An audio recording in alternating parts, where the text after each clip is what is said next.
2 yoshli o'g'limni karis bog'chasidan har oy shunaqa sovg'a jo'natishadi. Qani bu safar nima sovg'a jo'natishdi ekan, birgalikda obzor qilamiz.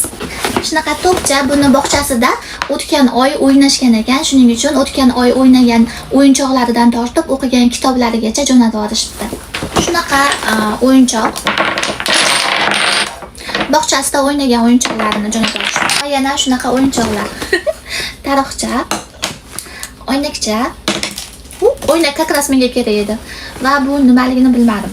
Va har xil kitoblar, ingliz tili kitoblari ochib ko'ramiz. O'tgan oy o'g'limga K harfini, J harfini va L harfini o'qitishibdi. Shuning uchun o'shani kitoblarini jo'natib yuborishibdi. Va bu kitoblarni yozish daftari ham bor. 2 yoshli o'g'limga ingliz tili kursida yozishni o'rgatishadi.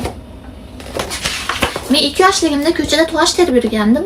O'g'lim o'sha yozyapti. Xuddi shu qo'shig'i o'rganishdi. Shuning uchun shuni ham birgalikda jo'natib yuborishdi.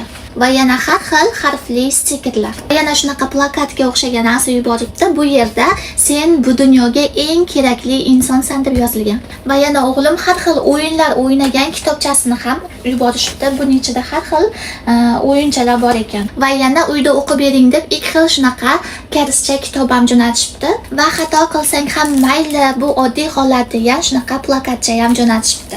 Sizning farzandingizni bog'chasidan har oy sizga ham shunaqa sovg'alar keladimi? Kommentariyada yozib qoldiring.